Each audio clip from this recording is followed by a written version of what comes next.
Well, Cori now joins us, and Cori, we always start off with the same question. Who you for?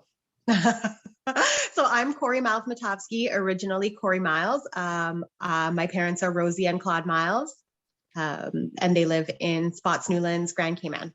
Perfect. Now, where are you? What you doing with your life these days? I know, obviously, you're not in Cayman right now, so where you at? I'm not.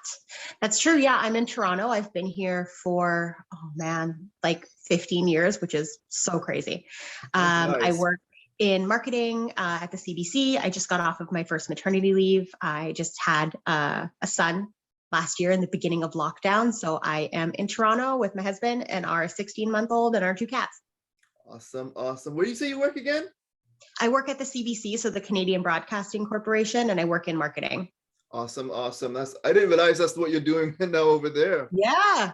Yeah, I've been in marketing for a while. Perfect. Well, one of the things is, COVID is all around us where we are. And so what's it like living in a world of COVID? It's been weird. I definitely feel like this year where we're at now is a very different place than where we were at this time last year. So I had my son in the beginning of lockdown one. We went into lockdown in March. My son was born at the end of May. And we were so scared. We didn't know if it was airborne. We didn't know if it was safe to go outside of our homes. We did everything by delivery. We were scared to leave. We didn't see anybody for months.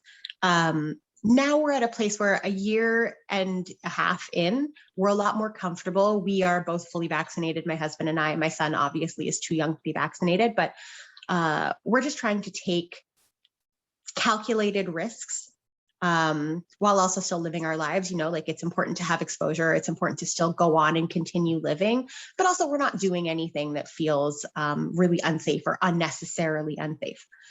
But it's definitely a strange time to live through. I think there's the shock, the immediate shock. And then I think there's lockdown where you're all just kind of like sequestered in your homes. And then lockdown restrictions ease.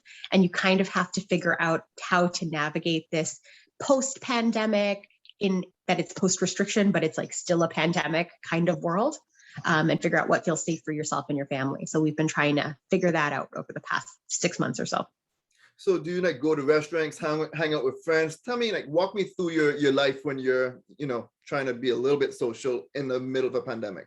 Definitely. So now I would say this summer onwards, we've seen friends. We do like outdoor hangouts. We don't go to restaurants unless they're outdoors. So we've been to patios. But that's all we do. We don't do indoor dining, mostly because we have an unvaccinated son. If it was just the two of us, I think we would feel a lot more comfortable. But because he's so little and his immune system is so vulnerable, it's not a risk we feel comfortable taking. So yeah, but we still see people. We have outdoor hangs with friends. We have had play dates with the kids of vaccinated friends. We're trying to open back up a little more. We go on a lot of walks. We'll do like takeout from restaurants and sit on patios. We'll go for ice cream. We go to the park. We go to the zoo. We bought zoo memberships. We haven't been to the aquarium yet because it's indoors, but I feel like winter's going to hit soon and we're going to be looking for safe feeling activities to keep a very busy toddler busy. Oh, yeah. So that'll probably come. And Cayman is looking to open sometime in a not so distant future. I'm sure you probably want to go home. I hope so. I can't wait. I'm telling you. And so, there's a lot of fear there still. Some people are like, no, don't open. Other people are like, please, let's open. We do have obviously a really good vaccination rate there. Just over 70% is, fully vaccinated, which is way better than most of the world. I mean, they're doing an awesome job. Definitely. But there is still that chance that, COVID will get there and cause some trouble. So again, people are living in fear. What would be your message to them? You're obviously living around COVID. When COVID ends up going to Cayman, what would be your message to those people that are really afraid of COVID?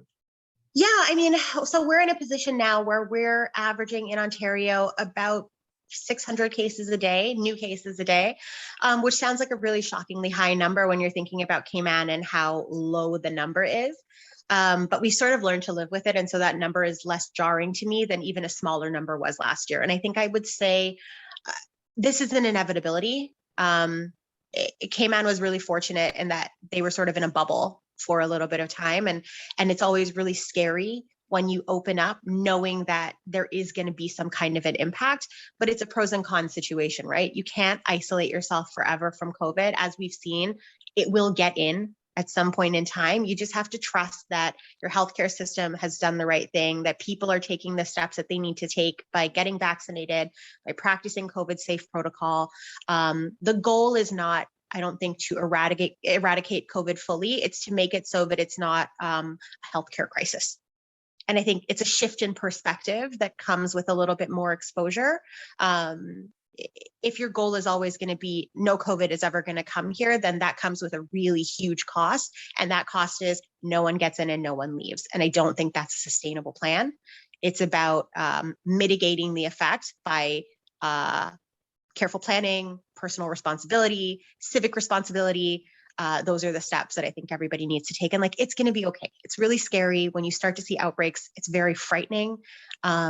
I have so many friends that have sent their kids to daycare for the first time, and the daycares have gotten shut down because of COVID outbreaks. I have friends who have gotten COVID. My in-laws, my sister-in-law and brother-in-law have a young daughter who is in daycare, and an even younger daughter who's only 2 months older than my son. The whole family got COVID at daycare last year. It was very scary, but they are all fine and recovered. Most of the cases that you see in people are not severe, especially if those people are vaccinated, especially if the majority of the community is vaccinated. It really goes a long way. It's just about making sure that you're really being careful about following protocol so that you're protecting those members of society that are most vulnerable. And recognizing as well that it's not going to go back to normal right away. You have to sort of get out there and put yourself out there and gauge what feels safe, and you'll all figure it out together. There's a way through it, but hiding from it is not it's not a long-term plan that is sustainable. And in the interim, it will make you crazy. I mean, I felt like I was going to lose it after our third lockdown last year. Oh, yeah. Truly felt like I was going to lose it. It's a very annoying thing. I know. You cannot live like that. We've been there. No, I know you talked on vaccinations, and obviously you said you're fully vaccinated, so that means you support vaccinations. Well, we know some people, I don't know if you have friends and family that have not been vaccinated yet. I know I do. What would be your message to them? I think with things like vaccinations, do your research, like really, really do your research. And like, I think the age of the internet has democratized access to information and the ability to publish information in such a way that there's a lot of sources out there that are not reputable. I think if the majority of information that you are finding says one thing and you're seeing some very loud voices in the minority that are saying something else, I think you really need to question why and what they have to gain from that. Misinformation is a really big engine for engagement. And I say this as a marketer, as I know. So yeah, like it's important to just be skeptical of that. I think also I understand fear, especially in a lot of communities. Like there are a lot of communities like Black communities in North America who historically have been really let down and abused by a lot of medical communities. And so I think some of those fears are very, very valid. But the research doesn't bear that out in this instance.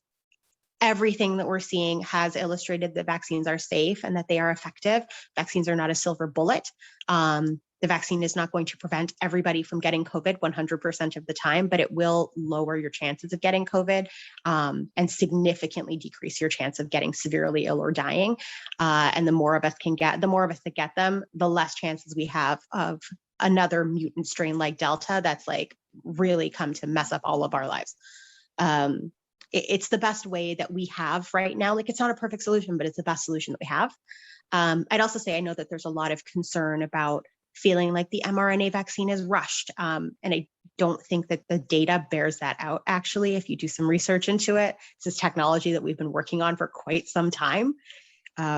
It's not actually supported by the science that this was rushed. It's just that as a global community, we saw a crisis and responded to a crisis by being able to remove some of the standard bureaucratic barriers that we normally face to getting things to market. And that's really different than the science was rushed.